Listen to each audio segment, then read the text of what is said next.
A paz seja convosco, abençoados de Deus. Que o poder do Espírito Santo esteja sobre todos vós, abrindo vossos entendimentos e vossos corações para ouvir a palavra que vem da parte de Deus para todos vocês.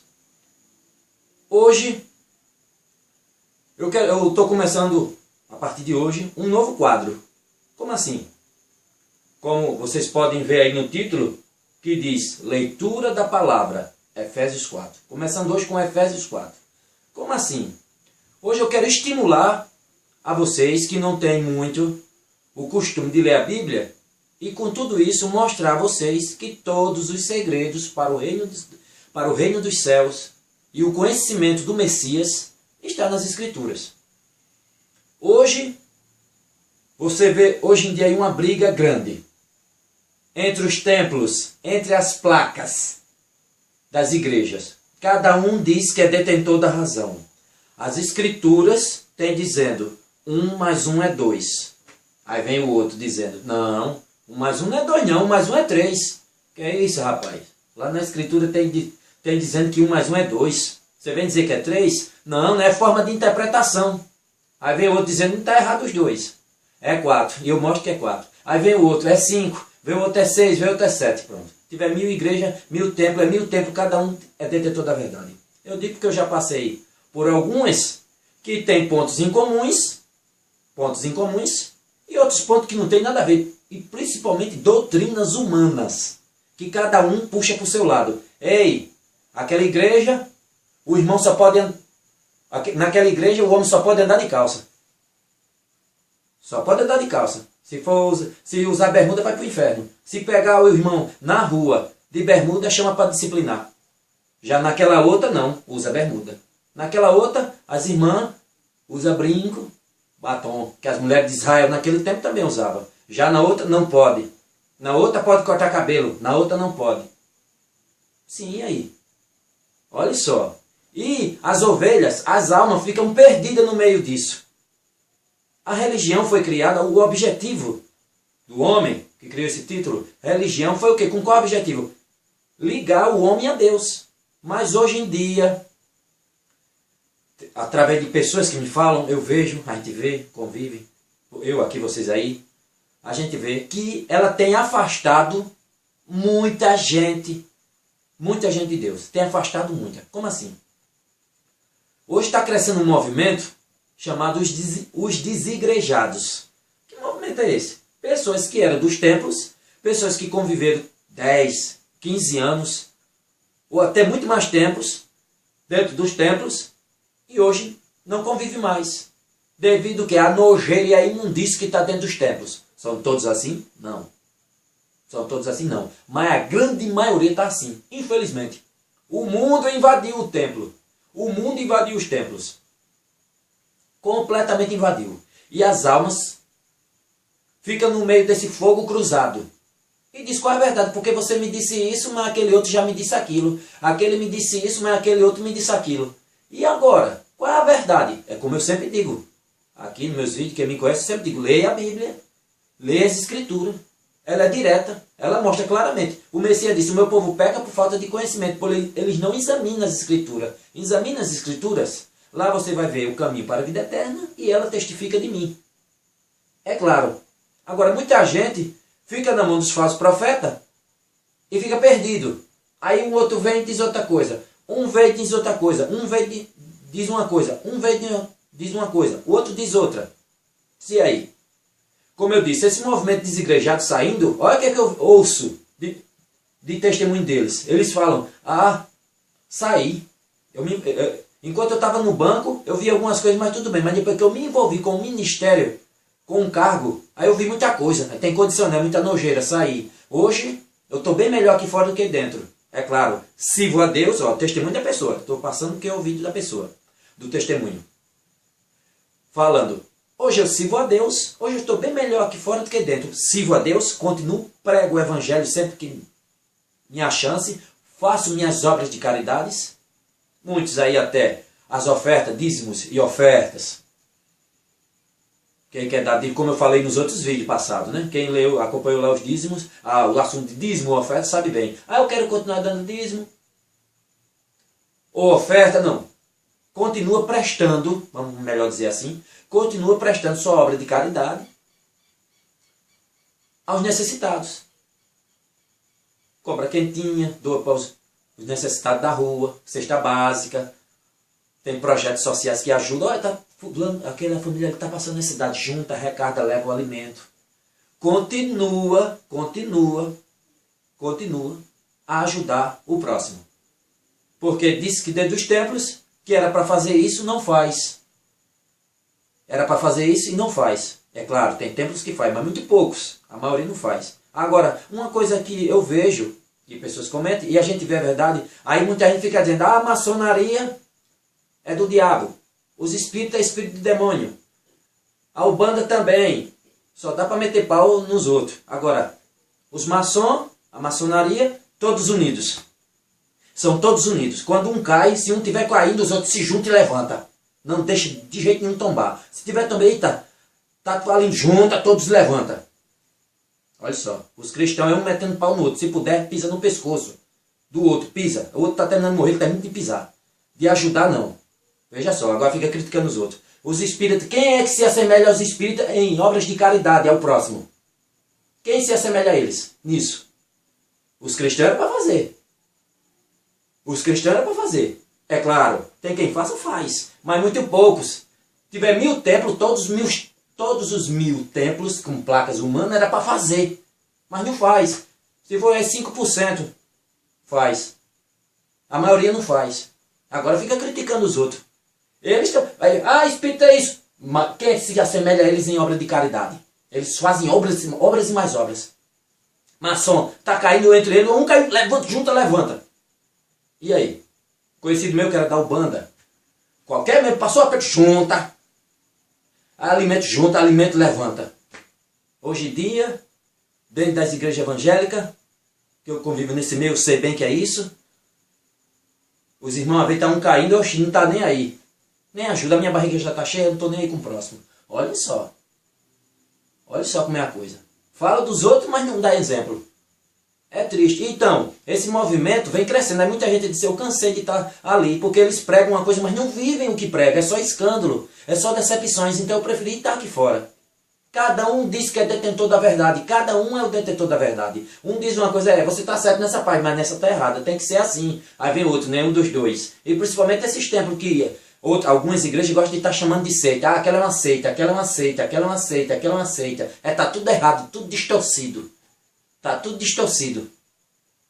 Está lá em Atos dos Apóstolos. O Messias e os emissários, e os apóstolos, eram chamados de seita, a seita dos nazarenos, ou membros do caminho. Essa seita desses nazarenos. Era assim. O Messias, chamado de os Messias e os seus apóstolos, Jesus e seus apóstolos, Jesus Cristo e os apóstolos de seita. Pode ler no Atos dos Apóstolos. A seita daquele nazareno. Paulo também chamava, você faz parte daquele conhecido como membros do caminho, ou a seita dos nazarenos. Olha. Até chamava o Messias e os seus apóstolos de seita. Aí hoje eu vejo os irmãos chamando o outro de seita. De se unir, fase das placas, campos de batalha. Uns, é claro, não olha isso, olha o irmão. Outros não. Olha, quando sabe que é daquela placa, já não se une. Já não se une não. Parece até, cada um de uma placa diferente, parece até inimigos, parece até pessoas que nem se conhecem. Fazem um do outro de inimigos, parece. É um campo de batalha, não querem saber, um metendo pau no outro, xingando. Agora, quando é da mesma igreja, do mesmo templo, aí é a unidade, aquela amizade. Mas quando é daquele outro templo, eu digo que no meu meio é assim, no meu meio é assim. Uns não olham isso, poucos não olham isso, se unem. Mas outros não, vivem afastados, só porque você é de uma placa diferente. Será que o Messias, quando veio trazer as boas novas do reino para o povo, ele criou o cristianismo? Ele mandou ninguém criar o cristianismo? Ele mandou criar placas. Ele mandou criar inimizade. Todos nós. Mandou pregar. Lá está lá, no final de Mateus e de Marcos. Leve o evangelho, pregue as boas novas do reino a toda criatura, até os confins da terra. Foi isso que ele mandou. Faça discípulos. União, o povo. Uma unidade só. Uma unidade. E não disputa de placa. Agora muitos, como eu digo, são culpados, porque não leem, como eu venho falando em outros vídeos, não leem. Hoje eu começo com esse novo quadro aqui, nesse canal, no meu canal, que eu vou fazer de vez em quando isso. Não serve, vai ter dias de eu pregar, porque tem mensagem, tem palavras mesmo que, por exemplo, aquela palavra ali tem que ser traduzida, porque ela é meio complicada. Agora outras não, mas a essência para a salvação, para o reino, como Jesus disse, a Bíblia, as Escrituras, o meu povo pega por falta de conhecimento, pois nas Escrituras tem um caminho para a vida eterna e testificam de mim, dele. É o caminho. E eu vou mostrar a partir de hoje, começando hoje, não vou pregar sobre, toda vez que vocês verem, leitura da palavra. Pronto. Aí vocês sabem que é alguma parte que eu escolhi para fazer uma leitura e não vou pregar sobre ela. Vou só ler. E ela mesmo vai se explicar por completo. Para vocês verem. Com isso eu quero estimular alguns irmãos que não têm o costume de ler e mostrar para você que você só é enganado se quiser. Você só é enganado se quiser. Por quê? Porque tudo está aqui. E não precisa explicar. Como eu disse, 1 mais 1 é 2 e é 2. O Messias disse, eu sou o caminho, a verdade e a vida. Eu sou o pão da vida. Quem beber da água que eu tenho para oferecer nunca mais terá sede. Eu sou a porta, eu sou o elo, a ligação entre os homens e Deus. Eu sou a porta das ovelhas. E aí? E é isso. A essência para a sua salvação está tudo aqui. E eu vou mostrar, a partir de hoje, estimulando alguns irmãos que não têm esse conhecimento a ver.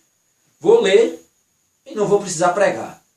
Não vou precisar defender doutrina de igreja. Ah, mas é isso aí, tem que ter interpretado. Não tem que ter. É claro, tem algumas palavras que você tem que traduzir. Mas a essência, a fonte para a salvação, a Bíblia tem. Só é você ler. Se você ler, você não é enganado por ninguém. E eu vou mostrar. Começando hoje, como vocês veem no título, leitura da palavra. Efésios 4. Começando hoje. Shaur, nome original, no hebraico, nas Bíblias cristãs, foi transliterado para Paulo. É quem escreveu essa carta, essa epístola, para a igreja de Éfeso, dando instruções. Esse capítulo se encaixa em quê? Se encaixa naquele irmão que está iniciando na igreja, é um novo convertido. Ele está se iniciando. Aí, isso se encaixa para ele que está se iniciando para aprender como é. Também se encaixa para aquele cristão ou crente, pode-se dizer assim, que acha que pode servir a Deus e ao mundo ao mesmo tempo. Está dentro do templo, mas pinta e borda durante a semana fora do templo. Dá uma de santo dentro da igreja, na rua é um demônio. Pode-se dizer. Por quê? Dentro da igreja está lá, mas na rua, meu filho, isso se encaixa para ele, mostrando que você não pode servir a Deus e ao mundo ao mesmo tempo. Todo esse capítulo fala nisso. Não é um capítulo, como eu disse, mostrando a vocês, estimulando a vocês a ler. Porque é simples, reto e direto. Toda a Bíblia se explica por si mesma. Para você, eita, mas aí ele disse isso, aquele líder disse isso, mas será que é verdade? Você nem olhou. Ou acreditar, engolir corda dele que você nem leu. Nem diga que é mentira, nem que é verdade. Vai ler. Constate com seus próprios olhos. Eu vou mostrar aqui que é simples, fácil e direto. Não precisa eu pregar em cima dessa parte. Só direto. Quando vocês veem falar assim, Messias, aí nas suas Bíblias, a minha acompanha aí, quem quiser acompanhar, Efésios capítulo 4. Todo o capítulo 4 eu vou ler. Quando vocês verem falar emissário, nas suas Bíblias estão apóstolos. Apóstolo é uma palavra grega que quer dizer emissário, mensageiro. Aí, Cristo, palavra grega que quer dizer Messias. E Yeshua é o nome do Messias no original hebraico. O nome dele original é Yeshua, sem transliteração. Por grego é Jesus Cristo, no latim Jesus Cristo. E para nós, no Brasil, foi transliterado para Jesus Cristo. Jesus o Messias, Cristo quer dizer Messias. Aí quando eu for falando aqui os nomes originais, você na sua Bíblia pode estar diferente, mas é a mesma coisa, é a tradução original. Amém? Amém. Vamos lá. Vou começar a ler tranquilamente, e vocês vão ver, não precisa. A pessoa, vou fazer a interpretação de um jeito, a outro defende de um jeito, outro... Não precisa, irmão. Mas cada um diz uma coisa diferente. E qual é a verdade? Simples, irmão. Vamos ler? Vamos ler? Vejam. Se precisa de alguma explicação, reto, limpo e direto. Vamos lá, Paulo falando para os Efésios. E serve para todos nós. Vamos lá. Portanto, como prisioneiro unido ao Senhor, rogo-lhes que vivam de forma digna do chamado com o qual foram chamados.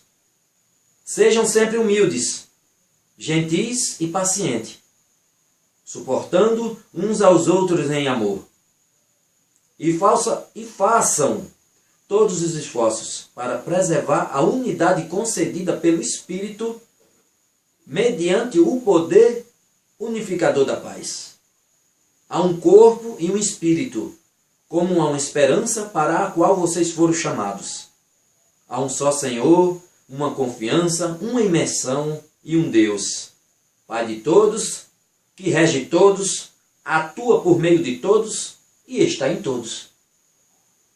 Entretanto, cada um de nós recebeu graça conforme a medida generosa do Messias. Essa é a razão pela qual se diz: depois que ele subiu às alturas, levou cativo o cativeiro e deu presentes à humanidade. O que a expressão ele subiu pode significar, senão que também havia descido inicialmente à parte inferior da terra. Aquele que desceu é o que subiu, muito acima do céu, a fim de encher todas as coisas. Além do mais, ele concedeu algumas pessoas como emissários, algumas como profetas, outras como proclamadores das boas novas e outras como pastores e mestres.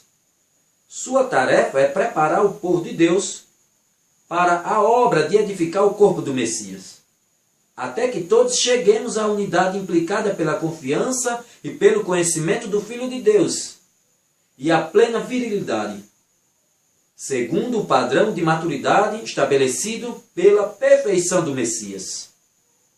Não seremos mais crianças, levados de um lado para o outro, por ondas, nem jogados por todo o vento de ensino, à mercê de pessoas astuciosas, que inventam formas de enganar. Em vez disso, falando a verdade em amor, cresceremos em todo aspecto, em direção àquele que é o cabeça, o Messias, Cristo. Sob seu controle, o corpo todo é ajustado e mantido junto pelo suporte de todas as juntas, cada parte trabalhando para cumprir sua função. Esta é a forma pela qual o corpo cresce e edifica a si mesmo em amor. Assim, eu lhe digo, na verdade, em união ao Senhor insisto, não vivam mais como os pagãos, com sua forma inútil de pensar. A inteligência deles foi envolta em trevas e foram alienadas da vida de Deus por causa da ignorância que há neles, em virtude da resistência à vontade divina. Eles perderam toda a sensibilidade e se entregaram à sensualidade, praticando todo tipo de impureza, sempre prontos para mais. Esse é o povo do mundo. Todavia, esta não é a lição aprendida do Messias. Se vocês realmente lhe tiverem dado ouvidos, e se forem instruídos a seu respeito, então terão aprendido que o que está em Yeshua, Jesus, é verdade. Por isso, no que concerne ao antigo estilo de vida, dispam-se da velha natureza, porque ela está totalmente apodrecida por seus desejos enganosos. Deixe seu espírito e mente serem renovados e se revistam da nova natureza, criada para a piedade, que expressa em si mesma a justiça e a santidade procedentes da verdade. Portanto, despindo-se da falsidade, falem todos a verdade ao próximo, porque estamos intimamente relacionados uns aos outros como parte de um corpo. Irem-se, mas não pequem. Não deixe o sol se pôr sem que vocês tenham lidado com a causa de sua ira. De outra forma, darão lugar ao adversário. O ladrão deve parar de roubar. Em vez disso, deve viver honestamente, por esforço próprio. Dessa forma, será capaz de partilhar com os necessitados. que nenhuma linguagem prejudicial saia de sua boca. Apenas boas palavras que possam auxiliar. Palavras benéficas aos ouvintes. Não causem tristeza ao Espírito Santo de Deus, porque Ele os marcou como sua propriedade até o dia da sua redenção final. Livrem-se de toda amargura, rancor, ira, agressividade e calúnia, além de toda a maldade. Em vez disso, sejam bondosos uns para com os outros, compassivos e perdoem-se mutualmente, como Deus os perdoou no Messias. E aí? Precisa?